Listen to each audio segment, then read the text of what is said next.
ಉಡಾಯಿಸೋ ಖಾರ ಬಣ್ಣ ರುಚಿಯನ್ನು ನೀಡುತ್ತದೆ. ಮೆಣಸಿನ ಪುಡಿ ಚಿಂದಿ ಉಡಾಯಿಸೋ ಖಾರ ಬಣ್ಣ ರುಚಿ. ಪಂಚಭೂತಗಳಲ್ಲಿ ಭೈರಪ್ಪ ಲೀನವಾಗಿದ್ದಾರೆ. ಭೈರಪ್ಪ ಎಂತ ದಿಗ್ಗಜ ಅಂತಂದ್ರೆ ಸಾಹಿತ್ಯ ಲೋಕದ ದಿಗ್ಗಜ. ಅವರಿನ್ನು ನೆನಪು ಮಾತ್ರ. ಆದರೆ ಅವರು ಬಿಟ್ಟೋಗಿರುವಂಥ ಅಕ್ಷರ ಭಂಡಾರ ಇದೆಯಲ್ಲ, ಜ್ಞಾನ ಭಂಡಾರ ಇದೆಯಲ್ಲ, ಸಾಮಾನ್ಯ ಅಲ್ಲ ಅದು. ಬದುಕಿನ ಯಾನವನ್ನು ಮುಗಿಸಿರ್ಬೋದು, ಅವರ ಬದುಕಿನ ಪರ್ವ ಕೊನೆಯಾಗಿದೆ, ಆದರೆ ಅವರ ಕೃತಿಗಳು ಸದಾ ಇರುತ್ತವೆ. ನಾವು ನೋಡ್ತಾ ಇದ್ದೀವಿ, ಅವರಿಬ್ಬರು ಮಕ್ಕಳು ಅಗ್ನಿಸ್ಪರ್ಶ ಮಾಡಿದ್ದಾರೆ. ಆ ದೃಶ್ಯಾವಳಿಗಳನ್ನು ನಾವು ನಿಮಗೆ ತೋರಿಸ್ತಾ ಇದ್ದೀವಿ. ಭೈರಪ್ಪನವರ ವಿಲ್ ಇದೆಯಲ್ಲ, ಅದು ನಿನ್ನೆ ಭಾರೀ ಸುದ್ದಿ ಮಾಡಿತ್ತು. ಹೀಗಾಗಿ ಬಹಳಷ್ಟು ಜನ ಸೇರಿಕೊಂಡೇ ಈ ಅಗ್ನಿಸ್ಪರ್ಶ ಕಾರ್ಯವನ್ನು ಮಾಡಿದ್ದಾರೆ. ಪುತ್ರರಾದ ಉದಯಶಂಕರ್, ರವಿಶಂಕರ್ ಮತ್ತು ಸಹನಾ ವಿಜಯಕುಮಾರ್. ಸಹನಾ ಅವರೇ ನನ್ನ ಅಂತ್ಯ ಸಂಸ್ಕಾರ ಮಾಡಬೇಕು ಅನ್ನುವಂಥದ್ದು ಭೈರಪ್ಪನವರ ಆಶಯ ಆಗಿತ್ತು.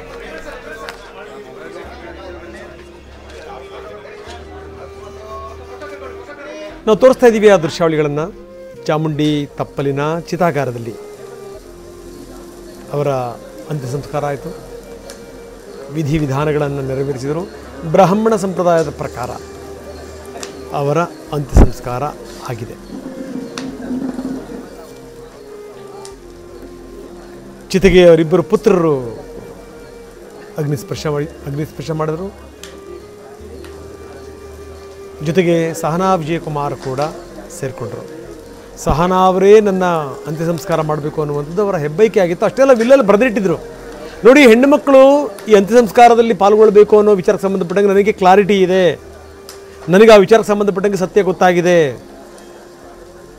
ಹೀಗಾಗೇ ಸಹನಾ ವಿಜಯಕುಮಾರ್ ಅವರೇ, ನನ್ನ ಕೊನೆಯ ಕಾಲದಲ್ಲಿ ನೋಡಿಕೊಂಡಂಥ ಸಹನಾ ವಿಜಯಕುಮಾರ್ ಅವರೇ ಚಿತೆಗೆ ಅಗ್ನಿಸ್ಪರ್ಶ ಮಾಡಬೇಕು ಅನ್ನುವಂಥದ್ದು.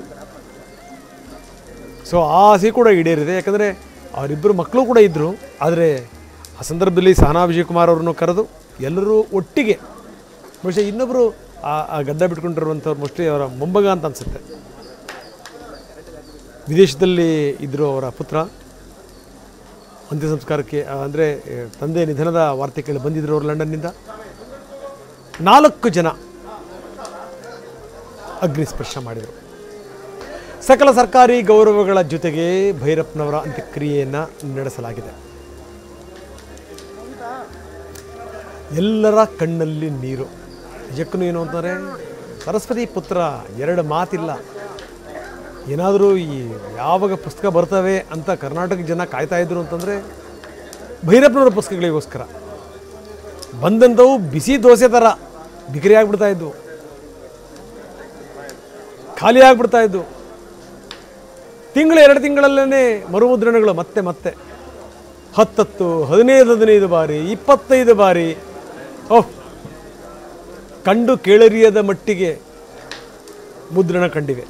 ಬರೀ ಕನ್ನಡದಲ್ಲಿ ಮಾತ್ರ ಅಲ್ಲ, ತಮಿಳು, ತೆಲುಗು, ಮರಾಠಿ, ಹಿಂದಿ, ಉರ್ದು,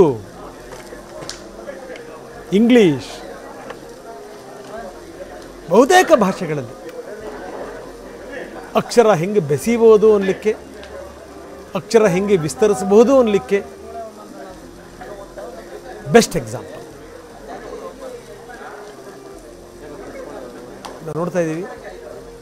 ಎಲ್ಲರ ಕಣ್ಣಲ್ಲಿ ನೀರು. ಭೈರಪ್ಪ ತುಂಬ ಚೆನ್ನಾಗಿ ಬರೀತಾರೆ. ನಾನು ಹೇಳ್ತಾ ಇದ್ದೆ ನನ್ನ ಸ್ನೇಹಿತರ ಜೊತೆಗೆ ಮಾತಾಡುವಂಥ ಸಂದರ್ಭದಲ್ಲಿ, ನೀವು ಈ ತಂದೆ ತಾಯಿಗಳನ್ನು ನೀವು ಯಾವ ರೀತಿ ನೋಡ್ಕೋತೀರಿ ಅನ್ನುವಂಥದ್ದು ಇದೆಯಲ್ಲ, ಅದರ ಅರ್ಥ ಮತ್ತು ಯಾರೂ ಅನ್ಯತಾ ಭಾವಿಸಬಾರ್ದು. ಅವ್ರ ಮಕ್ಕಳು ನೋಡ್ಕೊಂಡಿಲ್ಲ ಅಂತಲ್ಲ. ಕೆಲವು ಸಂದರ್ಭಗಳಲ್ಲಿ ಅತ್ಯಂತ ಸಹಜವಾಗಿಯೇ ಕೆಲವೊಂದು ಭಿನ್ನಾಭಿಪ್ರಾಯಗಳು ಬಂದುಬಿಡ್ತವೆ. ಆವಾಗ ಯಾಕಂದರೆ ಈ ಬರ್ತಾ ವಯಸ್ಸಾಗ್ತಾ ಈ ಮುದುಕರು ಮಕ್ಕಳಾಗ್ಬಿಡ್ತಾರೆ.